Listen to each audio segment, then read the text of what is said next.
भारत का aviation sector आसमान छू रहा है, दुनिया में सबसे तेजी से आगे बढ़ रहा है। लेकिन सोचने वाली बात यह है कि क्या इस तेज उड़ान के पीछे कोई ऐसा सच है जिसे हम नजरअंदाज कर रहे हैं? आज हम भारत के विमानन सुरक्षा संकट की गहराई से पड़ताल करने वाले हैं। इसकी शुरुआत होती है 1 तारीख से 28 जनवरी 2026। एक निजी जेट जिसमें महाराष्ट्र के उप मुख्यमंत्री सवार थे, बारामती में क्रैश हो गया। ये एक ऐसा हादसा था जिसने पूरे देश को हिलाकर रख दिया और कई ऐसे सवाल खड़े किए जिनके जवाब मिलना बहुत जरूरी है। देखिए, ऊपर से देखने पर तो ये एक दुखद हादसा ही लगता है, लेकिन सवाल ये है कि क्या ये सच में सिर्फ किस्मत का खेल था या फिर ये हमारे एविएशन सेफ्टी सिस्टम की उन गहरी कमियों की तरफ इशारा कर रहा है जिन्हें शायद हम लंबे समय से अनदेखा करते आ रहे थे। तो आइए इस मामले की तह तक चलते हैं। सबसे पहले ये समझते हैं कि आखिर उस दिन बारामती में हुआ क्या था और ये हादसा हमें असल में क्या चेतावनी दे रहा है। इस हादसे में जो पहला रेड फ्लैग था वो था खुद वो एयरफील्ड। बारामती एक अनकंट्रोल्ड एयरफील्ड है, मतलब एक ऐसी हवाई पट्टी जहां कोई एयर ट्रैफिक कंट्रोल या एटीसी टावर ही नहीं होता। सोचिए, एक ऐसी जगह जहां पायलट को गाइड करने के लिए टावर पर कोई है ही नहीं, सब कुछ पायलट के विजुअल अंदाजे पर ही निर्भर करता है। तो फिर सवाल उठता है कि ऐसे हालात में पायलट प्लेन उड़ाते कैसे हैं? असल में प्लेन उड़ाने के दो मुख्य तरीके होते हैं और इस केस की असली जड़ कहीं ना कहीं यहीं छिपी है।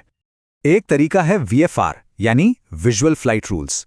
आसान भाषा में देखकर प्लेन उड़ाना, जो साफ मौसम में काम करता है, लेकिन जब मौसम खराब हो, धुंध हो, तब काम आता है आईएफआर यानी इंस्ट्रूमेंट फ्लाइट रूल्स, जिसमें पायलट प्लेन के इंस्ट्रूमेंट्स और ग्राउंड सपोर्ट पर भरोसा करते हैं। और यहीं पर आती है सबसे बड़ी दिक्कत। बारामती में इंस्ट्रूमेंट लैंडिंग सिस्टम यानी आईएलएस था ही नहीं और पायलट खराब विजिबिलिटी में सिर्फ देखकर लैंडिंग की कोशिश कर रहे थे, जो कि एक बहुत बड़ा खतरा था। तो बारामती का हादसा वो सिर्फ एक इंसिडेंट नहीं था, बल्कि वो एक लक्षण था, एक ऐसी बड़ी प्रॉब्लम का जो हमारे पूरे एविएशन सेफ्टी सिस्टम में फैली हुई है। जब इसकी जांच हुई तो एक बहुत ही चौंकाने वाली बात सामने आई, और ये बात जुड़ी थी उसी बॉडी से जिसके ऊपर सुरक्षा की सारी जिम्मेदारी है, डीजीसीए।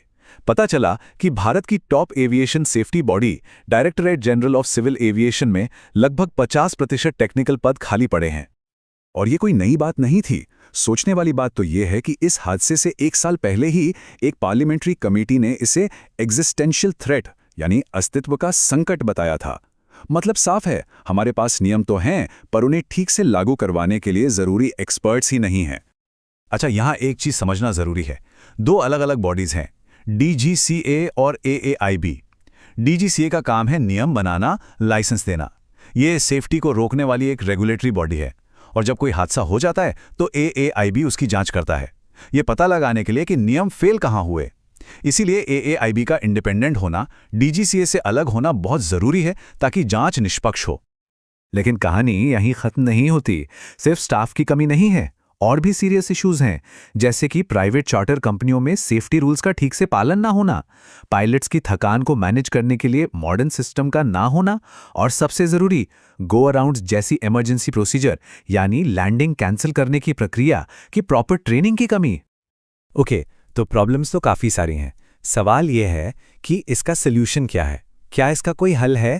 जी हाँ, बिल्कुल है। एक्सपर्ट्स ने इसके लिए कुछ बहुत ही क्लियर सल्यूशंस बताए हैं। मोटे तौर पर 3 कदम उठाने की जरूरत है। पहला, डीजीसीए को पूरी पावर और आजादी दो ताकि वो सीधे टेक्निकल एक्सपर्ट्स को हायर कर सके। दूसरा, टेक्नोलॉजी का इस्तेमाल करो, एआई जैसी चीजों से रिस्क को पहले ही पहचानो। और तीसरा, जहां भी जरूरी है, खासकर वीआईपी मूवमेंट वाली एयरस्ट्रिप्स पर, वहां आईएलएस जैसे सिस्टम को मैंडेटरी बना दो। देखिए, ये मामला सिर्फ एक हादसे या एविएशन सेफ्टी तक ही सीमित नहीं है। ये सीधे जुड़ता है भारत की राष्ट्रीय महत्वाकांक्षाओं से, हमारे नेशनल एम्बिशन से। हम सब उड़ान स्कीम के बारे में जानते हैं। उड़े देश का आम नागरिक, एक बहुत बड़ा सपना, देश के कोने कोने को, छोटे छोटे शहरों को हवाई रूट से जोड़ना ताकि फ्लाइट लेना सबके लिए आसान हो। लेकिन यही तो सबसे बड़ा सवाल है। इतनी तेजी से आगे बढ़ना बहुत जरूरी है, पर क्या हम इस ग्रोथ के लिए सेफ्टी को दांव पर लगा सकते हैं? बिल्कुल नहीं। मजबूत सुरक्षा के बिना ये तेज विकास एक बड़े खतरे में बदल सकता है। तो आखिर में सवाल बस इतना सा है, जैसे जैसे भारत आसमान में ऊंचे उड़ान भर रहा है, क्या वो जमीन पर हर किसी के लिए एक सेफ लैंडिंग की गारंटी दे सकता है? इस सवाल का जवाब ही इंडियन एविएशन का और शायद भारत का भी भविष्य तय करेगा।